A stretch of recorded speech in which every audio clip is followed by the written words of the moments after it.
So you're finally ready to do what it takes to lose that stubborn belly fat of yours, and I'm here to help you. First though, let's determine how long it'll take you to do so. What I want you to do is first find out which one of these 6 photos best represents your current body fat percentage and where you're at right now. Now, in order to successfully strip off that stubborn belly fat, you're going to have to get down to ideally around 10% body fat or so. And by using what we know is the optimal rate of fat loss to shoot for, we can get a rough estimate shown here of how long this process will take you to do based on where you're at right now and assuming that you stay consistent with the right approach week after week. Now, for a lot of you, this may come as a surprise and is likely a lot longer than what you expected, because most of us, and myself included, obviously want to lose that stubborn belly fat as soon as possible. But what most people are unaware of is that there's actually a physiological catch with belly fat that explains why it's so hard to lose when compared to other areas, and explains why you may not be seeing any actual improvement in your belly fat despite your efforts. And this has to do with 2 main reasons, with the first and primary reason being that when compared to other areas of your body, stubborn areas like your belly fat actually consist of a greater amount of a certain type of fat cell that's very resistant to mobilization and a lot more difficult to burn off. And secondly, the subcutaneous fat covering your abdominal area also receives significantly less blood flow than other parts of your body do. And this makes things more difficult because the less blood flow an area of your body receives, the more difficult it becomes to mobilize and burn off the fat from that area. And these 2 reasons are why your belly fat is so difficult to lose, and it's why certain areas of your body like your face, your chest, and your arms are going to tone up quickly, while more stubborn areas like your belly fat just seems to remain unchanged. The good news, however, is that losing your belly fat is not impossible. It's just that most people screw up the process before fat loss can even reach that region. But today I'll clear it all up for you with a 3-step protocol that you can use to both lose that stubborn belly fat for good and potentially speed up the process at which you lose fat from that region. And the first step is something that most of you are probably familiar with, but it's hands down going to be the most important step. Because in order to lose fat from anywhere, you need to be in a calorie deficit, and your belly fat is no different, as it's governed by the same principle and there's no break in the law of physics here. So to start out, you need to be eating at a calorie deficit and combining this with regular weightlifting for the best results. And to help you out with this, I've compiled basically a starter kit of my past videos in the description box down below of how to set up your calorie deficit, as well as links to my free workouts that you can get started with and use right away. Now, although this is what's going to set up the foundation to enable you to burn off fat in the first place, your belly fat in particular is where things get a little trickier and is where the next 2 steps become crucial. So the next step has to do with actually mobilizing your belly fat such that you can start losing fat from that area. But the only way to do this, and is where most people fail with the process, is by adhering to step 1, a calorie deficit, for long enough until fat loss starts to finally come off from your belly. Because remember, your body is going to prioritize losing fat in other areas like your chest, your arms, and your face before it eventually moves on to your belly fat, since these other areas are much easier for your body to burn off and use for energy. Sadly though, what happens with most people is they'll implement step 1, but then after a month or 2 of this, they see no discernible change in their belly fat, and as a result decide to try a new diet, for example, or just quit altogether since it doesn't seem to be working for them. But the reality is that they haven't stuck to the plan long enough for the fat loss to even have a chance of reaching their belly fat in the first place. Take a look at Dylan here, for example, who's a member of one of my Built with Science programs. As you can see, he was able to successfully lean down and strip off a lot of his initial belly fat. But let's take a closer look at his start and his month 2 photo, for example. So imagine if after 2 months you were to look at these 2 photos of yourself. You'd probably say to yourself that your belly fat hasn't really changed at all, the plan just isn't really working,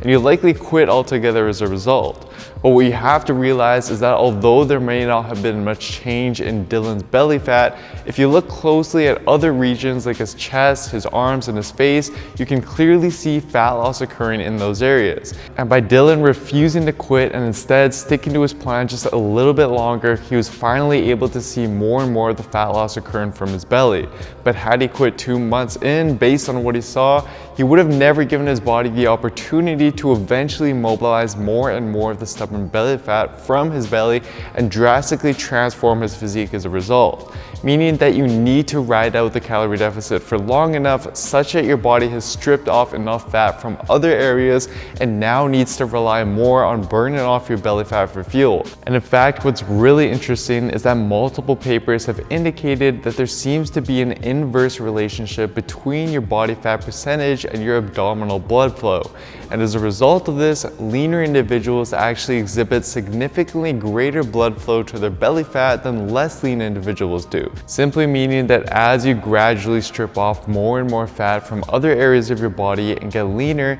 your body will actually start redirecting more and more blood flow to your belly fat so that it can start prioritizing and using that for energy, which is just more reason why you need to ride out that calorie deficit for long enough, since the process of you losing your belly fat is going to naturally speed up every step of the way as your body begins to prioritize that area more and more. Now, despite belly fat being so stubborn, there are a couple things that you can try out to potentially speed up the process. First, you want to ensure that you're regularly performing abs exercises and getting stronger with them over time. Because although we know based on a quick look at the research that this isn't going to directly reduce your belly fat, what it can do is actually build up your abs such that they become more visible even at a higher body fat percentage. A 2017 paper, for example, tested this, and they found that after 10 weeks of abdominal training, subjects were able to significantly increase the thickness of each portion of their abs, which in theory would mean that you just wouldn't have to get as lean to get your six-pack to really pop through that belly fat the way you want it to.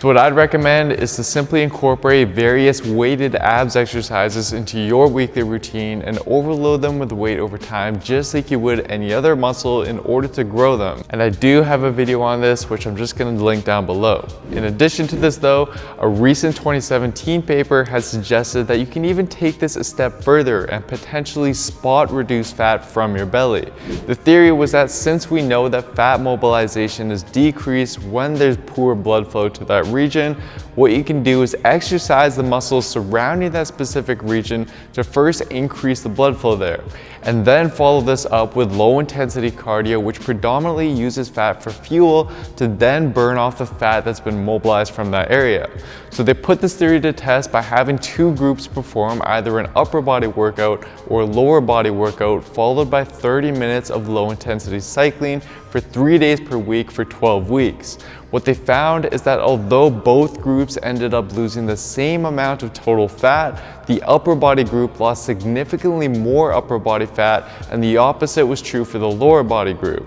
Now, although this has yet to be replicated and was done on a small sample size, it was nonetheless a very well-run study, and it does indicate that spot reduction may indeed be possible. And in theory, applying this to your belly fat, you could, for example, perform an ab workout to first increase the blood flow and the fat mobilization from that region, and then follow that up with 30 minutes or so of low intensity cardio to then selectively burn off the fat that's been mobilized. But all in all, I wouldn't get too excited over this. It does make for a good experiment to at least try out, and it does have some merit. But at the end of the day, steps 1 and 2 need to be where you put most of your focus and effort, because it's been proven time and time again in the literature and in my experience that by applying those 2 steps alone, your stubborn belly fat will eventually be mobilized and burned off. So put your focus there, and then use step 3 once you have that down to potentially speed up the process. And for a step-by-step program that puts this all together for you such that you know exactly how to train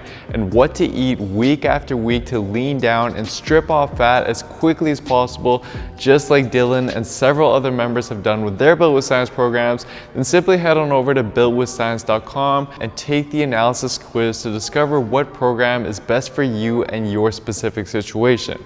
Anyways guys, I hope you enjoyed this one. Please show your support by giving the video a like, leaving a comment down below as to what you'd like to see me cover next, subscribing to the channel, and turning on notifications for the channel as well, as this all really does help me out. Thank you all so much for the continued support. I really do appreciate it, and I'll see you next time.